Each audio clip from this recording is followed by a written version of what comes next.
story opens up with Liu Shenxi, an 18-year-old high schooler who leads a reclusive lifestyle known as Kikikomori. Residing alone in his parents' apartment, he takes pride in his vast collection of anime girl figures, whom he affectionately considers his companions. Yet, amidst this fascination, Liu cannot escape a profound sense of emptiness, as his lack of social skills leaves him longing for meaningful connections. One day, he finally receives his new phone and starts transferring data. Feeling exhausted, Liu decides to take a nap since the transfer will take some time to complete. While he sleeps, he dreams about a beautiful girl, asking if he wants superpowers and extends her hand towards him. His dream gets interrupted when his old phone's alarm starts ringing. Annoyed, Liu grabs the phone in anger, only to witness a blinding light erupting from the device, transforming it into a beautiful girl. Completely taken aback by the strange girl, Liu asks who she is.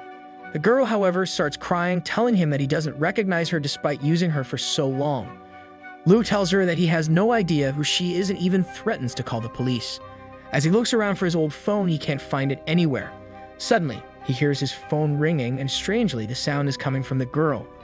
As he accuses her of stealing his phone, the girl asks if he wants to answer it, to which he tells her that he does. He tells her not to run away until the police arrive, but the girl simply leans forward and kisses him. Liu pushes the girl away, telling her to have some restraint. The girl suddenly starts speaking in his mother's voice, surprising Liu. He inquires about the reason for her call, unintentionally irking her. Consequently, she raises her voice and questions whether she's not allowed to contact him whenever she pleases. This unexpected turn of events surprises Liu as he observes the girl exhibiting behaviors strikingly similar to those of his own mother. His mother instructs him to go and ask the neighbors if their apartment is still up for rent since they don't have their contact information, and then ends the call. Now certain that the girl might be his phone, Liu realized that his strange dream was actually true. He gets excited at the prospect of transforming his figures into real girls as well. Grabbing a figure, he tries to use his powers, but nothing happens. Liu turns to the girl and demands that if she really is his phone, she needs to tell him about the files inside it. The girl explains that it has pictures of girls in revealing clothes and a homework folder, shocking Liu. Curious, he asks for her name, to which she responds that she doesn't have one and she will be happy with any name given by him. After thinking for a moment, Liu decides to call her Nikki.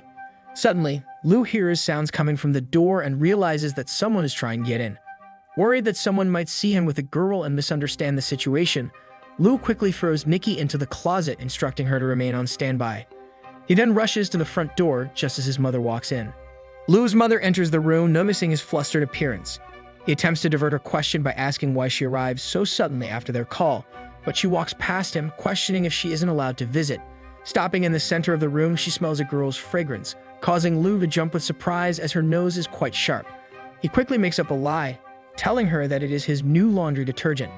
As he glances back at the closet, he realizes Nikki's shoe is outside. Trying to hide it, he quickly positions himself in front of the closet, concealing the shoe behind him. His mother, sensing something amiss, throws one of his figures into another room, prompting Liu to instinctively leap after it. She picks up the shoe and tells him that she knew something was off and opens the closet, just to be shocked as she finds a girl hiding in it. Tearfully, she accuses Liu of abduction due to his lack of luck with women. Nikki interjects, calling Liu a master, which unnerves his mother further. She shields Nikki from Liu and insists on sending him to an asylum.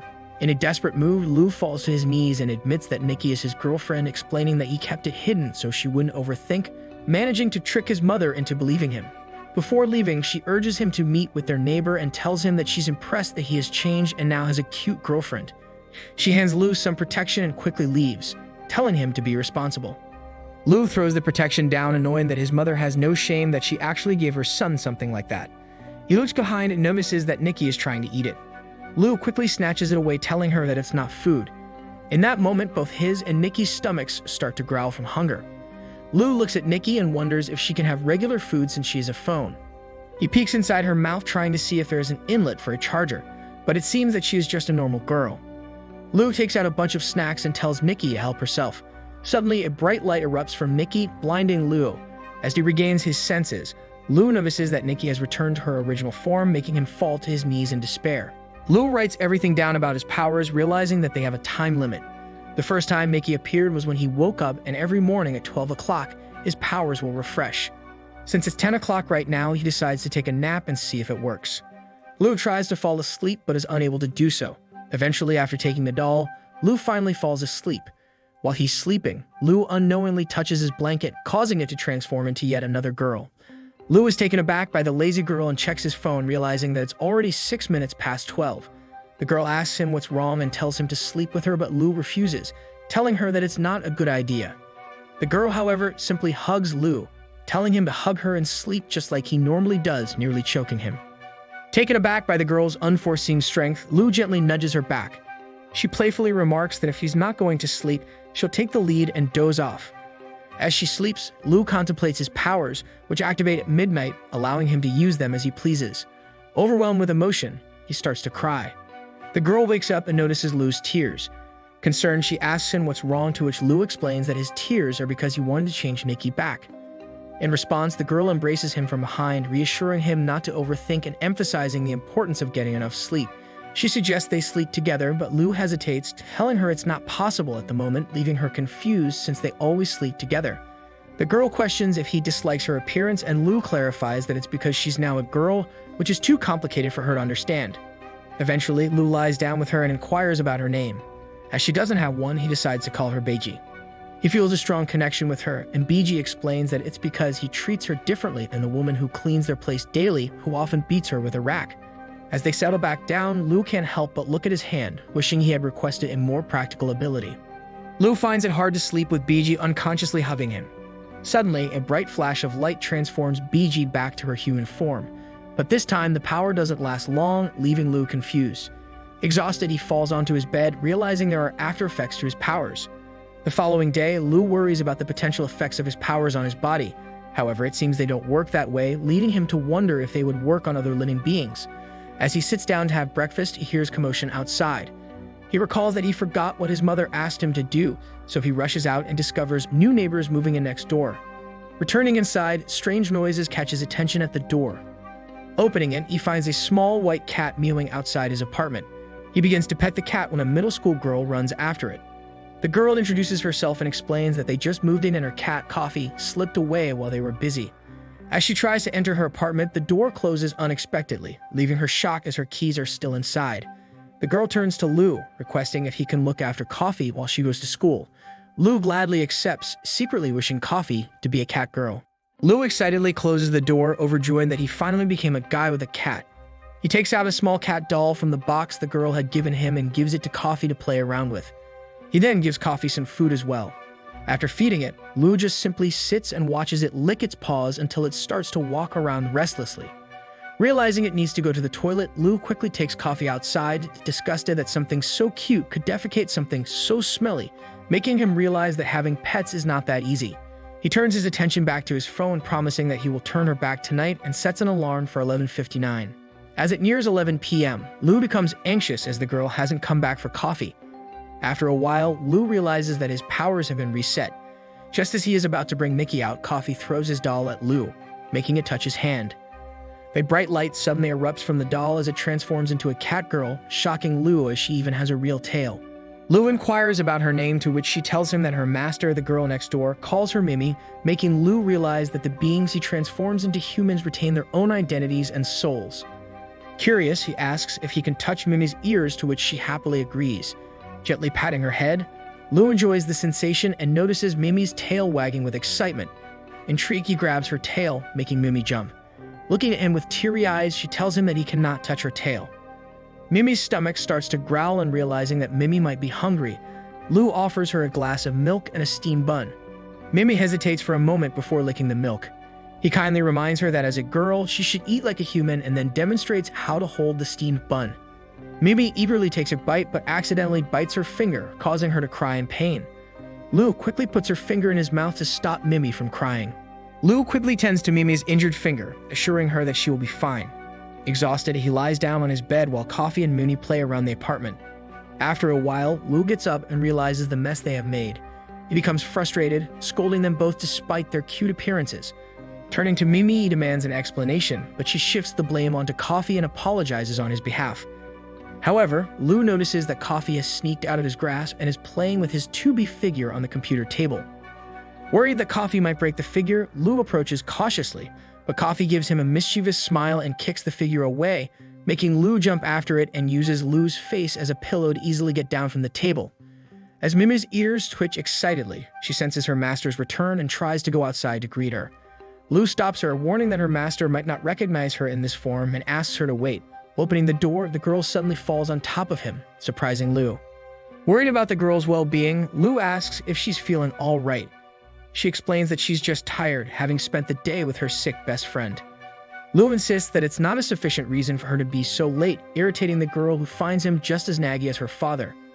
As Coffee emerges from the apartment, the girl happily picks him up. However, before she leaves, Lu stops her, telling her that something happened to the doll she gave him with Coffee. She dismisses it as just a toy and suggests he can throw it away since Coffee got tired of it anyways. The girl rushes back into her home, telling him that she has school tomorrow. Lu goes back inside, planning to return Mimi once his power wears off. However, he finds Mimi lying on the ground. Concerned, he rushes to her side, asking if she's okay. Mimi tells him that she feels drained of energy. She then starts floating in the air and thanks Lu for everything before transforming into nothing but glitter. Realizing that the items he brings to life disappear once the owner does not want them anymore, Lu falls to his knees and starts to cry. The following day, Lu wakes up feeling tired as the yesterday events still seem surreal, akin to a dream, yet deep down he remains certain of their reality. The first thing he does is note down everything he has learned about his powers. He glances over at his phone, promising Nikki could bring her back tonight no matter what.